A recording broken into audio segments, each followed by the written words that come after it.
So today is actually kind of a big day here on our farm. You know, last summer we dug this pond and we tried to get it to hold water all year this year.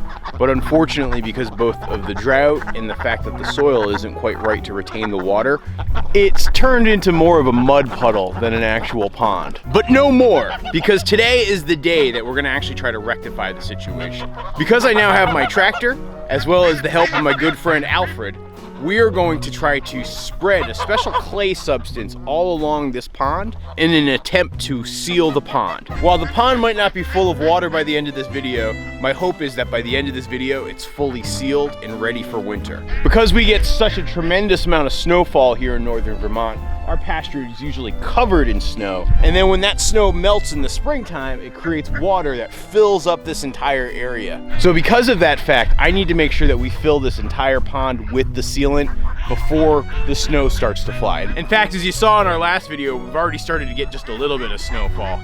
We were lucky and it melted, but the snow could come back at any minute. So let's get to work. Now, before we start working, let me try to explain to you guys what we're actually doing here. Get out of here, you stubborn puppy. Come on. So let me dig this little hole here. Sorry, Toby wants to get in on the pond action. Okay, so this hole represents the pond. Right now, because of the quality of the soil, well, you'll notice that the pond is actually starting to drain, even though it's really draining from Toby drinking it. You are such a weird dog.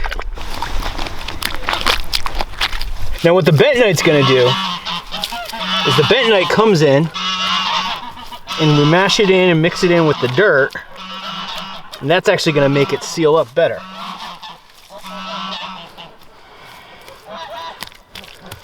Now when I pour the water in,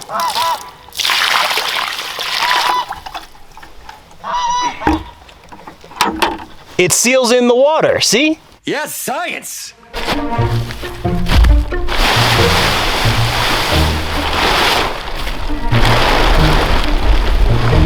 So right over my shoulders is 4,000 pounds of bentonite. Bentonite is this clay substance that can easily seal in water and is often used in the construction of ponds. So the plan for today is Alfred's gonna take his excavator and I'm gonna take my tractor, and we're gonna bring this bentonite out back to the pond and spread it all around and mix it in with the dirt. And by doing that, my hope is that that will actually seal in the pond. So this bentonite is actually in 2,000 pound containers that we have to bring out there.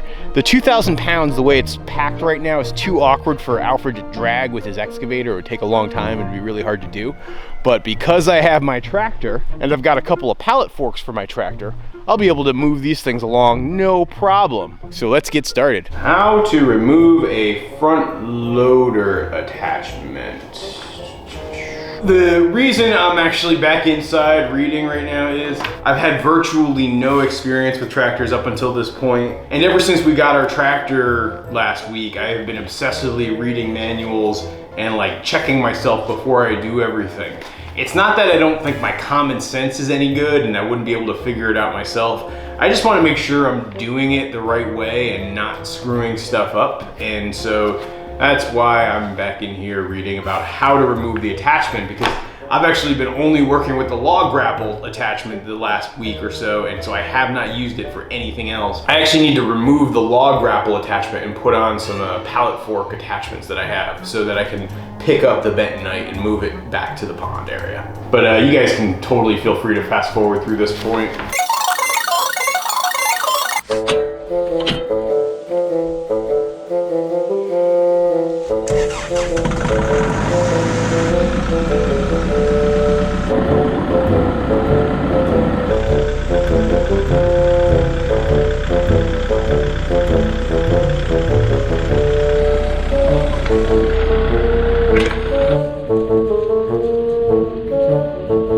I was really nervous getting the tractor up and moving So at first I was really panicking because it didn't seem like the tractor had enough power to lift the pallet forks. I mean, this all should have worked, right? We had a tractor that can lift well over 2,000 pounds. We had pallet forks rated for 2,000 pounds, and the bags of bentonite are only 2,000 pounds, so it should have worked, but it wasn't. But then as Alfred got there, he asked me if I had turned the RPMs up, and I realized I was being a dummy and I hadn't adjusted the RPMs on the tractor high enough.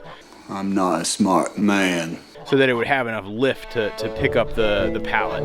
When you do that, it gives the tractor more power, and so I hadn't adjusted it high enough so that it could have enough to lift up the bentonite.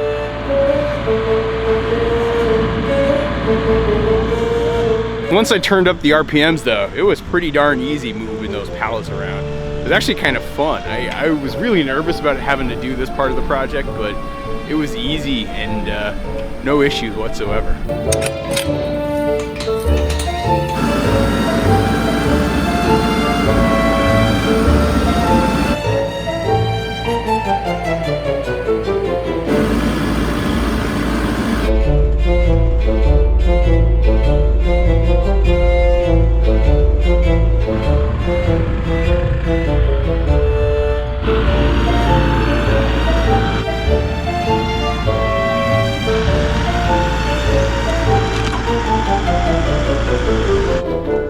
Because there's still a fair amount of water in there, we're gonna actually take a pump and try to drain it first. That way we'll have better ability to mix in the bentonite.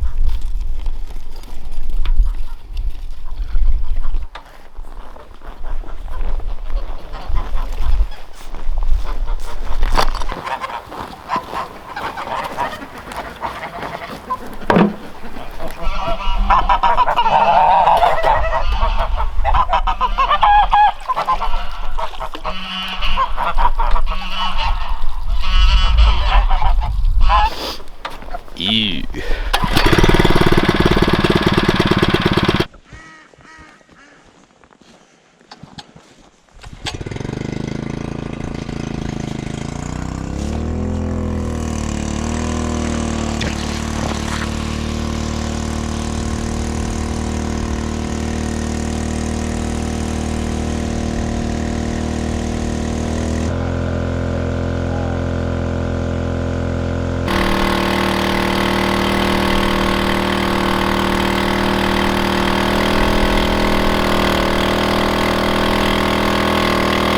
In case you're wondering the consistency of the bentonite, it's sort of a powdery, Alfred described it as kitty litter type substance. Sometimes it's actually used in fancy kitty litter. People also use it as like a skincare product, so you'll find like a lot of beauty vloggers use it. This face mask is made with bentonite clay. I don't know if they use it for smooth skin or dry skin. I don't know what it is. Feels kind of nice in my hands though. Alfred went in and started to scratch the surface of the pond and like really break up the surface dirt so that it would be easier to mix the bentonite in. Ideally you want to actually blend it together because that actually gives you the best seal and it lets your bentonite get used more efficiently than if you just pour a big pile of bentonite. The process for spreading out the bentonite was pretty straightforward and simple. What we did was I actually held up the bag of bentonite with the tractor and there was like a little chute latch underneath the bottom of the bag, and so he opened up that latch and then it all just sort of drained out like it was like the sand in an hourglass. Because the bentonite drained so slowly, I was able to move the tractor around and pour the bentonite where I needed it. That saved us a lot of work when it came to using shovels and rakes to spread and mix the soil in with the bentonite. At certain times there, I was really worried I was gonna tip the tractor. You know, if you're going uphill or downhill, tractors are about as stable as any other vehicle you could be driving. But when you're like lopsided on one side or the other, tractors can be rather unstable and are notorious for flipping. Injury aside, I really didn't want to have to experience the humiliation of tipping my tractor in the first week of ownership while holding a 2,000-pound bag of bentonite.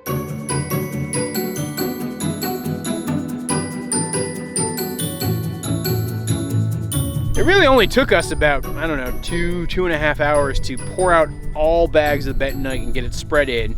And then Alfred came back in with his excavator and used the big wide bucket and he started to smash the bentonite down. So after I mixed it in with the rake, he would go in and mash it down with the bucket And I think it's got it pretty well packed in there and sealed.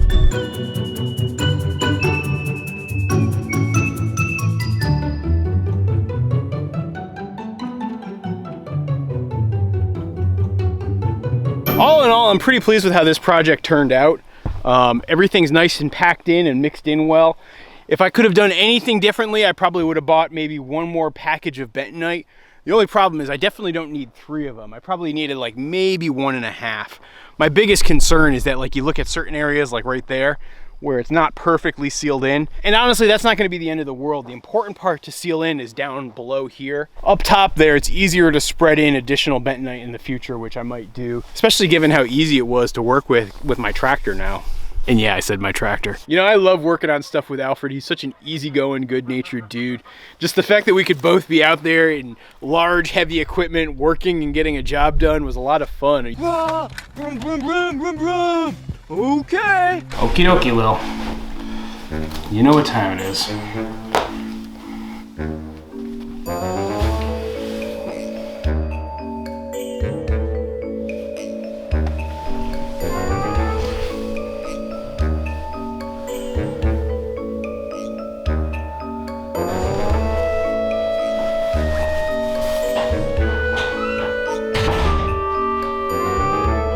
Lil, you look like you're ready to go trick-or-treating.